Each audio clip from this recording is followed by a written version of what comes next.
بسم اللہ الرحمن الرحیم۔ السلام علیکم، میں ہوں زین العابدین۔ آپ دیکھ رہے ہیں پروگرام سچ بات نصرت مرزا صاحب کے ساتھ۔ آج کے موضوعات آپ نے دیکھ لیے۔ مرزا صاحب السلام علیکم۔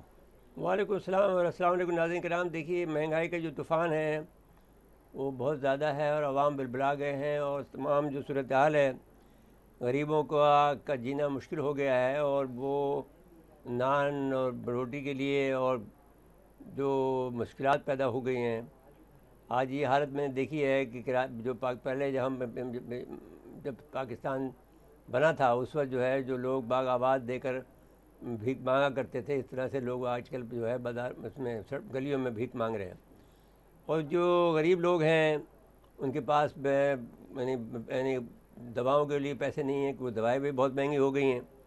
اس کے علاوہ اب جو سردی آ رہی ہیں، LPG بھی جو ہے وہ بھی بہت زیادہ مہنگا ہو گیا ہے۔ تو اب مطلب یہ ہے کہ جینے کا بیسیکلی جو ان کا مطلب یہ ہے کہ آپ کا جو نیوکلیر پروگرام ہے، آپ کا جو اسٹریٹجک پروگرام ہے، جو آپ کا جو جو جو فوج کا جو اکوپمنٹ کا پروگرام ہے، وہ اس کو قبضے میں کریں، اس پہ جا رہے ہیں۔ اور آپ نے جس آدمی کو بٹھایا ہے وہ اتنا نااہل ہے کہ مہنگی جو چینی کی جو قیمت جو مہنگی ہوئی ہے وہ اس لیے ہوئی ہے کہ اسے وقت پر اس نے آرڈر نہیں دیا۔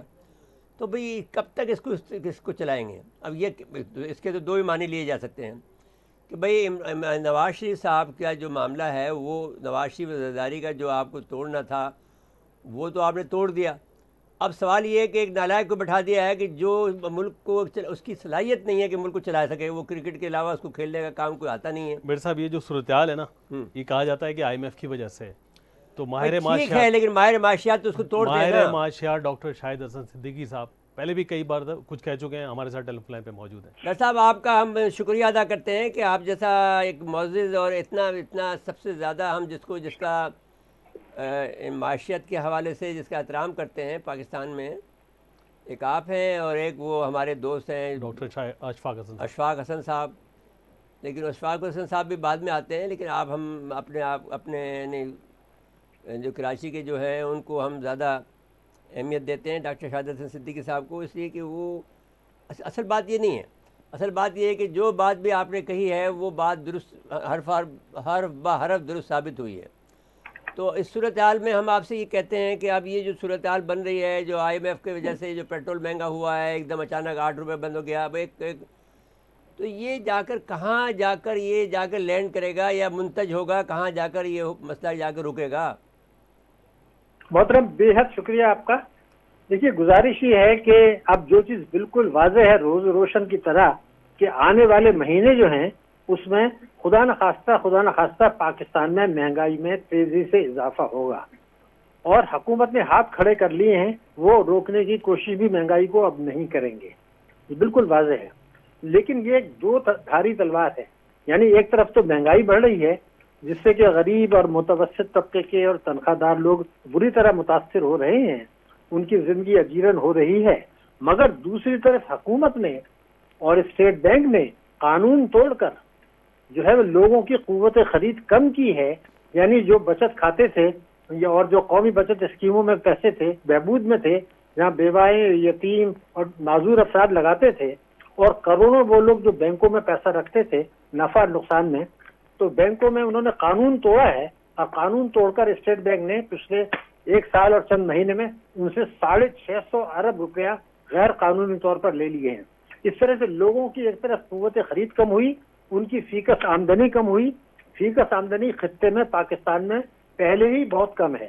یعنی ایک مثال اگر آپ اجازت دیں، پاکستان میں تقریباً 1200 روپیہ ہے فیکس آمدنی، اور بنگلہ دیش میں جس کو ہم سمجھتے تھے وہ آفت زدہ ہے، وہاں ان کی 2200 روپے ہے۔ اتنا بڑا فرق ہو گیا۔ تو مہنگائی خطے میں اس وقت سب سے زیادہ مہنگائی جو ہے وہ پاکستان میں ہے۔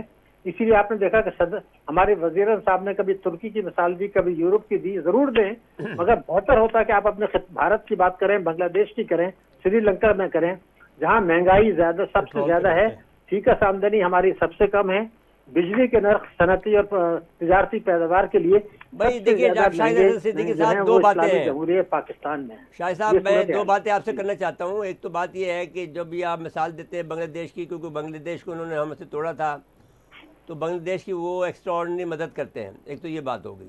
اور ہمیں ایکسٹرا آرڈنری ہمارے خلاف وہ کام کر رہے ہیں تاکہ ہمیں دبا دیں. اور کیونکہ ہمارا مسئلہ اب یہ کھڑا ہو گیا ہے کہ ہم یہ رکھ رہے ہیں کہ کوئی بیلنس رکھیں. چین اور امریکہ کے درمیان میں وہ بیلنس رکھنا نہیں دینا چاہتے ہیں, اور ہمیں مکمل طور پر یعنی بالکل آئسولیٹ کر کے اور ہمیں تباہ کرنا چاہتے ہیں. یعنی بنیادی بات تو یہ, جب آپ نے آئی ایم ایف سے فیصلہ کر لیا اور آپ نے کم وقت یہ فیصلہ کیا ہے, سب سے زیادہ جو غلیظ اور گندہ فیصلہ کیا ہے, خراب فیصلہ کیا ہے, وہ یہ کیا ہے کہ آپ نے اسٹیٹ بینک ان کے حوالے کر دیا. اب کیا بچا پھر بتائیے, آپ بات کیجیے. دیکھیے آپ نے جو ہے نا چونکہ بڑی اہم بڑی قیمتی باتیں کی ہیں, لیکن میں آپ کو دو باتیں آپ کی خدمت میں عرض کر دوں. پہلی چیز یہ کہ سری لنکا اور بھارت میں بھی اس وقت جو ہے وہ مہنگائی ہم سے کم ہے بالکل آج. لیکن جو بات میں آپ کی خدمت میں جو آپ نے اشارہ کیا ہے, دیکھیے ہمارے مذاکرات شروع ہو رہے تھے جو ہے 2019 میں, تو مذاکرات شروع ہونے سے اچانک چند ہفتے پہلے ہماری حکومت نے جو اسٹیٹ بینک کے گورنر تھے ان سے استعفیٰ لے لیا, اور آئی ایم ایف کے ایک جونیئر ملازم کو وہاں سے لے کے مصر سے بلا کے پاکستان میں تعینات کر دیا. تو جو گورنر اسٹیٹ بینک نے ریپرزینٹ کرنا تھا وہ آپ نے ہمارے گورنر کو نکال کے نیا گورنر لے کر آئے, یہ تو اس حکومت نے کیا. پھر انہوں نے اپنے ایک نظریاتی کارکن کو جو وزیر خزانہ تھا ان کو بھی جب مذاکرات شروع ہو رہے تھے اس سے چند ہفتے پہلے ان کو بھی نکال دیا, اور ایک آئی ایم ایف کے پرانے ملازم کو جو پرانا کھلاڑی تھا ان کو جو ہے آپ نے بنا دیا وزیر خزانہ. وہ دونوں آدمی آئی ایم ایف کے ہو گئے. اب ایک آدمی قیمتی بچا تھا, وہ تھا سیکریٹری خزانہ, وہ بھی بیٹھتا تھا نیگوسیشنز میں. تو جب نیگوسیشن ہوئے تو انہوں نے سیکریٹری صاحب نے اپنے پاکستان کا مفاد دیکھا کہ یہ تو آپ غلط مطالبہ مان رہے ہیں, تو ان دونوں نے ان کو کمرے سے باہر نکال دیا. یہ ریکارڈ پر آ گیا. تو جن دو آدمیوں نے یہ فیصلے کیے ان کو تو وزیر اعظم صاحب نے بنایا تھا کچھ ہفتے پہلے, مذاکرات سے پہلے کیوں تبدیل کیا تھا؟ وہ جو فیصلے انہوں نے کیے وہ تباہی اور بربادی کے تھے. ایک تو یہ الزام آتا ہے. دوسرے میں آپ کی خدمت میں یہ عرض کرنا چاہتا ہوں, کیونکہ آپ نے انٹرنیشنل اس کی بھی بات کی ہے, کہ کیا اسلامی جمہوریہ پاکستان میں خدا نخواستہ سب سے زیادہ کووڈ-19 سے ہمارا نقصان ہوا تھا کیا؟ تو مارچ سے جون 2020 تک اسٹیٹ بینک کے گورنر نے شرح سود گرائی 13.25 سے ڈسکاؤنٹ ریٹ کو 7% کر دیا. اب میں ایک ریکارڈ پہ ایک اسٹیٹمنٹ دے رہا ہوں کہ دنیا میں سب سے زیادہ کمی ہم نے کی. تو کیونکہ دنیا میں سب سے زیادہ کمی ڈسکاؤنٹ ریٹ میں, تو جب آپ نے وہ کمی کر دی تو لوگوں نے کیا کام کیا, بینکوں سے سستے قرضے لینے شروع کر دیے. سستے, کسی نے امپورٹڈ گاڑیاں خریدی, کسی نے لگزوریس آئٹمس امپورٹ کیے, کسی نے ذخیرہ اندوزی کی, اسے تجارتی خسارہ بڑھا. جب تجارتی خسارہ بڑھا تو روپے کی قدر پہ دباؤ پڑا, تو 41 جو ہے روپے گرنا شروع ہو گیا. تو اس وقت سوال یہ ہے کہ دنیا میں آپ نے سب سے زیادہ کمی کیوں کی, اس کا کیا جواز ہے, کیا اس کو دفاع کیا جا سکتا ہے, اور وزارت خزانہ خاموش بیٹھا تماشائی کیوں رہا؟ تو یہ جو بس یہ ہے کہ اس کمبخت کو جو وزیر اعظم وزیر خزانہ اس کو سینٹ کا ممبر بنا رہے ہیں. اب بتائیے. نہیں تو اس کا میں آپ سے ایک سوال کرنا چاہتا ہوں, اگر آپ اجازت دیں. جی کریے. جو ہمارے شوکت ترین صاحب ہیں وہ بار بار یہ کہہ رہے ہیں کہ جی حکومت کی پالیسیاں اچھی ہیں, وہ تو کووڈ-19 آ گیا, یہ آ گیا. میں آپ کو ریکارڈ پہ بتا رہا ہوں کہ حلف اٹھانے سے 2 ہفتے پہلے انہوں نے ایک بڑے ٹی وی چینل پہ یہ کہا تھا, بہت بڑی بات کی تھی. نہیں جملے میں بتا دوں کہ تحریک انصاف نے کہ حکومت نے پاکستانی معیشت کا بیڑا غرق کر دیا ہے. اب بتائیے. اس کی کوئی سمت درست نہیں ہے, اب اس کو ٹھیک کرنے میں 5 سال لگیں گے. یہ ان کے الفاظ ریکارڈ پر ہیں. جو اینکر تھا اس نے وہ اپنے جو ہے اس کو سرکولیٹ کر دیا تھا, میں نے وہ جا کے ان کے چینل پہ اس کا بھی دیکھا. ان کے یہی الفاظ تھے کہ اس حکومت نے تحریک انصاف نے معیشت کا بیڑا غرق کر دیا, اور جو صحیح تھا. اب میں اس میں یہ اضافہ کر لوں کہ جب سے یہ آئے ہیں اس کے بعد معیشت میں مزید بیڑا غرق ہوا ہے. اور میں اگر آپ کو بتاؤں 2009 میں شوکت ترین صاحب نے کچھ غلط بیانیاں کر کے فرینڈس آف پاکستان میں جو پھنسایا تھا, تو میں نے اخبارات میں یہ لکھا تھا کہ اس کا سر 2021 تک رہے گا. وہ اب 2021 آئے تو یہ دوبارہ پھنسا دیا. یہ بینکر ہے, یہ معیشت کا آدمی نہیں ہے. نہیں بینکر نہیں ہے, کیونکہ ان کی جو پہلے انہوں نے بینک بنائی تھی وہ وہ چلی نہیں, انہوں نے بیچ دی. اس کو اسٹیٹ بینک نے ان کو سپورٹ کیا تھا, ورنہ ان کے اوپر بہت سارے الزامات تھے. بھائی صاحب ڈاکٹر صاحب ہمارے ساتھ ٹیلی فون لائن پہ رہیں گے, لیکن مجھے بریک کے لیے کہا جا رہا ہے. ناظرین مختصر وقفہ ہے, وقفے کے بعد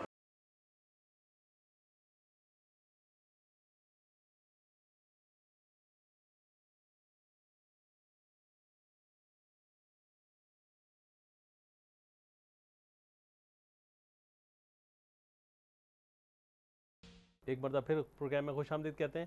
جی میرے صاحب ڈاکٹر صاحب ٹیلی فون لائن پہ موجود ہیں. جی ڈاکٹر صاحب آپ نے گفتگو کو مکمل فرما لیجیے. پاکستان کی اگر 30 بینکوں میں 3 بدترین بینکس لیں گے جو مشکلات میں ہیں, جو اسٹیٹ بینک کے اس کی نظر میں ہے, اس میں ان کا بینک بھی آتا ہے. تو جو ایک چھوٹی بینک اگر نہیں چلا سکے تو پھر یہ تو آپ, میں نہیں مانتا ان کو بینکر, کوئی بڑے بینکر نہیں تھے. آپ بینکر بھی نہیں مانتے, کنٹری مینیجر تھے. نواز شریف صاحب نے ان کو وہاں سے نکال کے حبیب بینک میں لے کر آئے, وہاں 18 ارب روپے کا لاس ہوا تھا. دیکھیے میں یہ بات اس لیے کہہ رہا ہوں کہ میں پاکستان کے سینئر ترین بینکرز میں میرا شمار ہے. میں نے اخبارات میں لکھا تھا کہ حبیب بینک نے کبھی 1947 سے جب تک ترین صاحب نہیں آئے کبھی نقصان نہیں اٹھایا. ان کے دور میں 18 ارب روپے کا حبیب بینک نے نقصان اٹھایا, اور جب یہ وہاں سے چلے گئے تو بینک دوبارہ منافع میں آ گیا. تو یہ تو ریکارڈ پر ہے نا سارا. تو اب یہ اس کا مطلب یہ ہے کہ اس کو نکالنا چاہیے.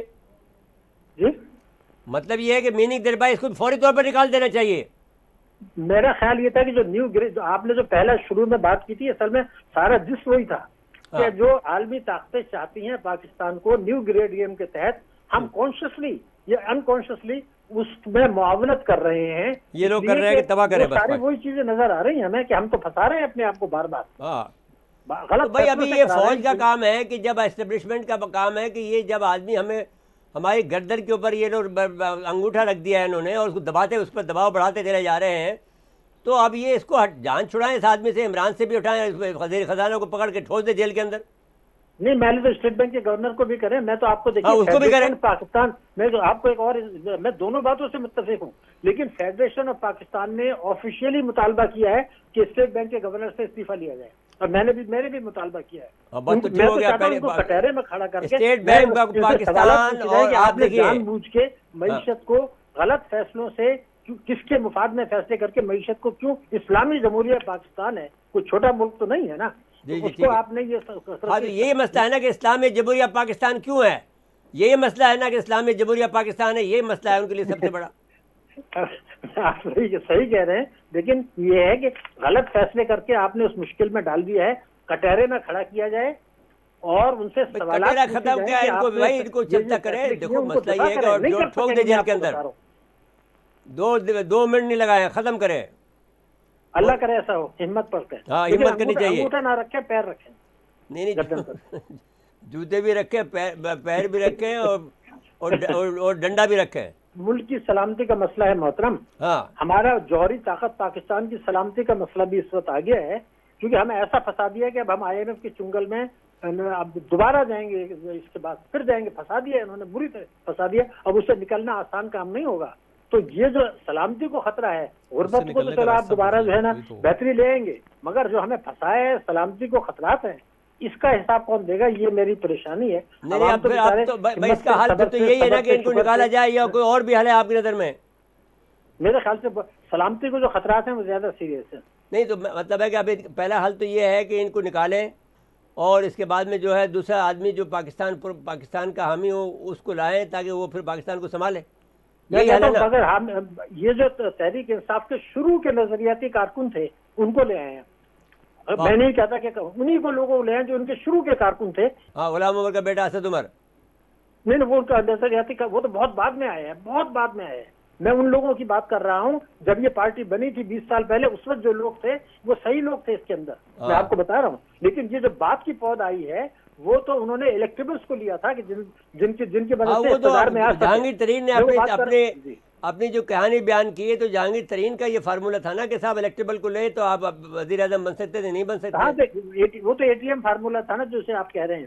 جو آج چینی کا جو آج بحران ہے, میرے پاس دستاویزی ثبوت ہے کہ ان کے جہانگیر ترین اور دوسرے آدمی جو ان کی پارٹی میں ہیں وہ پہلے بھی ملوث تھے, اور ان کے ڈاکومنٹری پروف ہے کہ وہ چینی کا بحران انہوں نے پیدا کیا تھا.